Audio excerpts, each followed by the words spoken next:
नमस्कार विद्यार्थी मित्रांनो. आज आपण इयत्ता 8वी विषय मराठी कविता क्रमांक 6 असा रंगारी श्रावण या कवितेचा आज आपण अभ्यास करणार आहोत. या कवितेचे लेखक आहेत ऐश्वर्य पाटेकर. या लेखकाविषयी थोडीशी माहिती आपण पाहूया. ऐश्वर्य पाटेकर यांचा जन्म 1977 साली झालेला आहे. ते प्रसिद्ध लेखक आणि कवी आहेत. भूईशास्त्र हा कविता संग्रह आणि जू हे आत्मकथन प्रसिद्ध आहे. भूईशास्त्र या कवितास दिल्लीच्या भारतीय साहित्य अकादमीचा राष्ट्रीय साहित्य अकादमी युवा पुरस्कार प्राप्त झालेला आहे. याशिवाय अनेक पुरस्कारे सुद्धा त्यांना प्राप्त झालेले आहेत. या कविता संग्रहातील कवितांचा उडिया, हिंदी, बंगाली, उर्दू आणि इंग्रजी या भाषात अनुवाद झालेला आहे. 2012 साली सरकारच्या सांस्कृतिक मंत्रालयातर्फे चीन भेटीसाठी मराठी साहित्यिकांचा प्रतिनिधी म्हणून ऐश्वर्य पाटेकर यांची निवड झालेली होती. कवितारती, अनुष्टुभ, साधना, किशोर यासारख्या विविध नियतकालिकातून कविता आणि कथा प्रसिद्ध झालेल्या आहेत. विद्यार्थी मित्रांनो, आज आपण जी कविता पाहणार आहोत या कवितामधून श्रावण महिन्याचे विविध रूपाचे वर्णन या कवितेमधून केलेले आहे. श्रावणात केवळ निसर्ग फुलून गेलेला नसतो, तर माणसाचे जीवनही सण, उत्सव आणि विविध क्रीडांनी गजबजून केलेले असते. श्रावण रंगात सारेच रंगून जातात. प्रस्तुत कवितेत श्रावण महिन्याच्या निसर्गातील विलोभनीय बदलांचे सुंदर वर्णन या कवितेत केलेले आहे.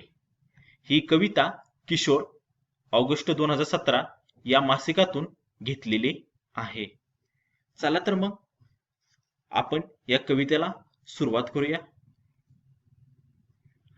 असा रंगारी श्रावण रंग उधळीत येतो, सृष्टीचा गा चित्रकार हिरवा देखावा रेखितो. रंगारी या शब्दाचा अर्थ आहे रंगाचे काम करणारा. सृष्टीचा गा या शब्दाचा अर्थ आहे निसर्गाचा रे.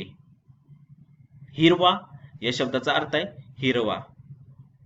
देखावा या शब्दाचा अर्थ आहे दृश्य. रेखितो या शब्दाचा अर्थ आहे चित्र काढतो. बघा, कवी पहिल्या कडव्यामध्ये काय म्हणतात पहा. असा रंगारी श्रावण रंग उधळीत येतो. श्रावण हा रंगांचा जादूगार आहे. श्रावण महिन्याला रंगांचा जादूगार अशी उपमा कवींनी दिलेली आहे. तो सृष्टीमध्ये विविध रंग उधळीत येतो. तो काय जादू करतो, तर तो सृष्टीमध्ये विविध रंग उधळीत येतो. सृष्टीचा गा चित्रकार हिरवा देखावा रेखितो. तो सृष्टीचा चित्रकार आहे. श्रावण हा सृष्टीला नटवणारा रंगारी आहे. त्याने आपल्या दिव्य कुंचल्याने हिरवा निसर्ग रेखाटला आहे. सृष्टीचा गा चित्रकार हिरवा देखावा रेखितो.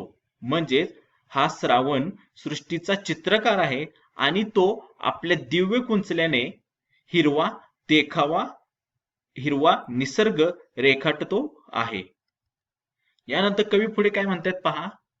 कलावंत हा साजेरा, काय त्याची कलागत, जागोजागी चित्रांचीच त्यानं मांडली पंगत. यामधील कलावंत या शब्दाचा अर्थ आहे कलाकार. साजेरा या शब्दाचा अर्थ आहे सुंदर.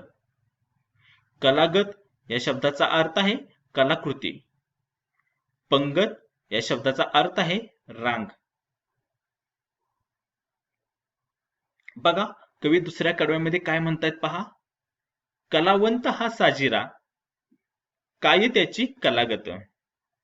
श्रावण हा सुंदर कलाकार आहे. म्हणजेच श्रावण महिन्याला इथे सुंदर कलाकार याची उपमा दिलेली आहे. त्याची किमया काय सांगावी. कवी काय म्हणतात पहा. त्याची किमया म्हणजे जादू, चमत्कार. त्याची किमया काय सांगावी. तो किमयागार आहे. म्हणजेच तो जादूगार आहे. तो अशी किमया करतो की जागोजागी सृष्टीमध्ये त्याने चित्रांची रांगच सजवलेली आहे. कवी काय म्हणतायत पहा, जागोजागी चित्रांचीच त्याने मांडली पंगत, म्हणजेच निसर्गात त्याने जणू चित्रांची रांगच मांडलेली आहे. सर्वत्र पंगतीत बसलेली चित्र आहेत. याचा अर्थ असा होतो की श्रावण महिन्यात पडणारा हा रिमझिम पाऊस, या पावसाने डोंगर हिरवेगार झाले आहेत, झाडे टवटवीत झाली आहेत, जणू जमिनीवर हिरवी चादर टाकल्यासारखी भासत आहे. आकाशात इंद्रधनुष्य दिसत आहे. मध्येच ऊन पडत आहे, त्यामुळे पाने फुले रंगीत दिसत आहेत. या सर्व गोष्टी श्रावणात दिसत आहेत, म्हणून कवी श्रावणाला सुंदर कलाकार म्हणत आहेत. पुढे कवी काय म्हणतात पहा, नाचे दरी डोंगरात जिम्मा खेळतो नदीशी, रिमझिम पहाडीचं गाणं बोलतो झाडांशी. जिम्मा या शब्दाचा अर्थ आहे मुली पंजावर पंजा मारून खेळतात तो खेळ, याला काय म्हणतात, जिम्मा म्हणतात. पहाडीचं या शब्दाचा अर्थ आहे थेंबांच्या सरीचे. बघा कवी काय म्हणतात या कडव्यामध्ये, नाचे दरी डोंगरात जिम्मा खेळतो नदीशी, रिमझिम पहाडीचं गाणं बोलतो झाडांशी. हा श्रावण जेव्हा रिमझिम पावसाच्या रूपात येतो, आता श्रावण रिमझिम पावसाच्या रूपात आलेला आहे. हा श्रावण रिमझिम पावसाच्या रूपात येतो, तो आकाशातून दरी खोऱ्यात डोंगरात रिमझिम असा नाचत असतो, बरसत असतो. जेव्हा श्रावणातील पावसांच्या सरी ह्या रिमझिम स्वरूपात येतात, तेव्हा त्या आकाशातून दरी खोऱ्यात डोंगरात रिमझिम असा नाचत आणि बरसत हा पाऊस येत असतो. तसेच तो नदीबरोबर जिम्मा सुद्धा खेळतो. जेव्हा पावसाचे पाणी आणि नदीचे पाणी यांचा स्पर्श होतो, तेव्हा टप टप टप टप असा आवाज येतो. हा आवाज कवींना जिम्मा खेळल्यासारखा वाटतो. मुली हा जिम्मा खेळ खेळतात, त्यावेळेस मुली समोरासमोर उभी राहून पंजावर पंजा मारून टाळ्यांचा आवाज करतात. हा आवाजाचा भास कवीला नदी आणि पावसाचे पाणी याच्यामध्ये भासतो, म्हणून कवी म्हणतायत नदीबरोबर जिम्मा खेळतो. पुढे रिमझिम सरीचे मधुर गाणे तो झाडांशी बोलतो, रिमझिम पहाडीचं गाणं बोलतो तो झाडांशी. या पावसाचे पाणी जेव्हा झाडांच्या पानावर फुलावर पडते, तेव्हा हा पाऊस मधुर गाणे गात झाडांशी एक प्रकारे बोलतच असतो, असे कवींना या ठिकाणी वाटत आहे. म्हणून कवी म्हणतायत रिमझिम पहाडीचं गाणं बोलतो झाडांशी. पुढे कवी काय म्हणतायत पहा, वेण्या गुंफितो वेलींच्या, वेली लाजल्या लाजल्या, पाना फुलांचे पातळ थेंबा थेंबांनी सजल्या. वेण्या गुंफितो या शब्दाचा अर्थ आहे केसांची तिहेरी वेणी घालतो. पातळ या शब्दाचा अर्थ आहे साडी किंवा लुगडे. काय म्हणतात कवी पहा, वेण्या गुंफितो वेलींच्या, वेली लाजल्या लाजल्या. श्रावण हा श्रावणात वेलींच्या वेण्या घालण्याच्या रूपात येतो. आता श्रावण कोणत्या रूपात आलेला आहे, वेलींच्या तो काय करतो, वेण्या घालतो. जेव्हा वेलींच्या या वेण्या घालतो, तेव्हा वेली लाजून चूर होतात, म्हणजेच खूप लाजतात. बघा एखाद्या लहान मुलीने सणाच्या दिवशी जर वेणी घातली तर ती मुलगी खूप सुंदर आणि छान दिसत असते. हा श्रावण सुद्धा काय करतो, श्रावणामध्ये तो या वेलींच्या वेण्या घालण्याच्या रूपात येतो, आणि जेव्हा तो या वेलींच्या वेण्या घालतो, तेव्हा या वेली खूप लाजतात, त्यामुळे त्या खूप सुंदर दिसतात. पुढे कवी काय म्हणतात पहा, पाना फुलांचे पातळ थेंबा थेंबांनी सजल्या. वेली मग पाना फुलांचे पातळ नेसून थेंब ठसवून सजतात आणि नटतात. जेव्हा या वेली साडी नेसतात, त्यांची साडी म्हणजे पाने आणि फुले. लेखकांनी याला साडी म्हटलेलं आहे, पातळ म्हटलेलं आहे. जेव्हा या वेली साडी नेसतात म्हणजेच पातळ नेसतात आणि जेव्हा या पाना फुलावर पावसाचे थेंब पडतात, तेव्हा ही वेली सुंदर सजतात व नटतात. त्यामुळे निसर्ग आणि या वेली अजून खूप सुंदर दिसू लागतात. म्हणून कवी म्हणतायत, वेण्या गुंफितो वेलींच्या वेली, लाजल्या लाजल्या पाना फुलांचे पातळ, थेंबा थेंबांनी सजल्या. पुढे कवी काय म्हणतायत पहा. झुले पोरींना झुलाया, असे टांगतो झाडाला, देतो झुलता झुलता लय पोरींच्या गाण्याला. या ठिकाणी झुले या शब्दाचा अर्थ आहे झोका आणि लय या शब्दाचा अर्थ आहे नाद. कवी काय म्हणतायत पहा. झुले पोरींना झुलाया, असे टांगतो झाडाला, देतो झुलता झुलता लय पोरींच्या गाण्याला. आता हा श्रावण काय करतोय तर झाडांना झोके बांधतोय. कशासाठी बांधतो तर नागपंचमीच्या दिवशी महिला वर्ग हा वारू पुजण्यासाठी जात असतो. तेव्हा या पोरीबाळींसाठी त्यांना झोका घेण्यासाठी श्रावण काय करतो तर झाडांना झुले टांगतो. झुले म्हणजे झोका बांधतो, त्यांना झोके सुद्धा देतो. हा श्रावण काय करतो पोरीबाळींसाठी झोका घेण्यासाठी झोका सुद्धा बांधतो आणि त्यांना झोके देण्याचे सुद्धा काय करतो काम करतो. मुली झोका घेताना देतो झुलता झुलता लय पोरींच्या गाण्याला.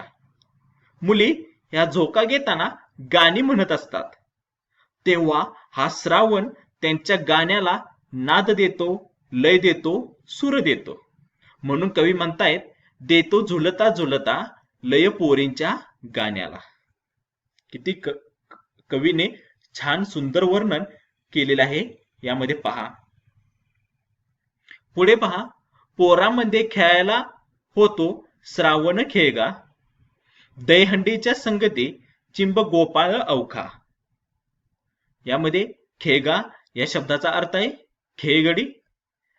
दहीहंडी या शब्दाचा अर्थ आहे श्रावणामध्ये गोकुळाष्टमी सण साजरा केला जातो, त्या दिवशी दहीहंडी साजरी केली जाते. संगती या शब्दाचा अर्थ आहे सोबती. गोपाल या शब्दाचा अर्थ आहे श्रीकृष्ण. अवघा या शब्दाचा अर्थ आहे सर्व. कवी या कडव्यामध्ये काय म्हणतायत पहा. पोरामध्ये खेळायला होतो श्रावण खेळगा, दहीहंडीच्या संगती चिंब गोपाळ अवघा. श्रावण हा या ठिकाणी लहान मुलांच्या खेळात त्यांचा आता सवंगडी होतोय. खेळगा म्हणजे खेळगडी किंवा सवंगडी. श्रावण हा आता लहान मुलांच्या खेळात त्यांचा सवंगडी होतो आणि तो लहान मुलांसोबत काय खेळतो तर दहीहंडी खेळतो. दहीहंडीच्या संगती चिंब गोपाळ अवघा. श्रावण हा लहान मुलांच्या खेळात सवंगडी होतो आणि तो लहान मुलांसोबत दहीहंडी खेळतो. श्रावण महिन्यात गोकुळाष्टमी दिवशी दहीहंडी साजरी करतात. उंचावर दहीहंडी बांधली जाते, त्यात दही दुधांचा काला असतो आणि ही दहीहंडी त्या दिवशी फोडली जाते.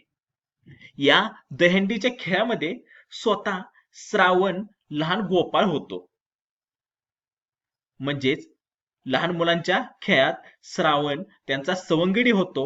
दहीहंडीच्या काल्यात त्यांच्या संगे प्रेमाने संपूर्ण चिंब भिजलेला बाळकृष्णच होतो. गोपाळ म्हणजे श्रीकृष्ण किंवा बाळकृष्ण. ज्यावेळेस या दही दुधांचा काला असतो आणि ही दहीहंडी फोडली जाते, या दहीहंडीच्या खेळामध्ये स्वतः श्रावण हा लहान गोपाळ होतो आणि तो लहान मुलांसोबत पावसामध्ये चिंब भिजत असतो. म्हणून कवी म्हणतात की पोरांमध्ये खेळायला होतो श्रावण खेळगा, दहीहंडीच्या संगती चिंब गोपाळ अवघा. किती सुंदर वर्णन कवींनी या ओळीमध्ये केलेलं आहे पहा. यानंतर पुढचे कडवे पाहूया. पावसाचं घर कसं लख उन्हात बांधतो, खोडी काढून खट्याळ झाडा आड लपतो. लख या शब्दाचा अर्थ स्वच्छ किंवा शुभ्र. खट्याळ या शब्दाचा अर्थ खोडकर. या ठिकाणी पहा कवी काय म्हणतायत, पावसाचं घर कसं लख उन्हात बांधतो, खोडी काढून खट्याळ झाडा आड तो लपतो. या ठिकाणी श्रावणाला आता काय म्हटलेलं आहे, खट्याळ म्हणजेच खोडकर असे म्हटलेलं आहे. कारण तो काय करतो, पावसाचं घर लख उन्हात बांधतो.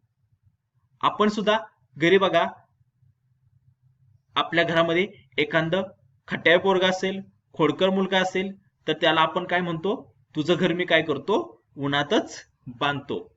इथे सुद्धा श्रावण पावसाचे घर काय करतो, उन्हात बांधतो. म्हणजेच निसर्गात श्रावण महिन्यामध्ये ऊन पावसाचा हा खेळ सतत चालू असतो.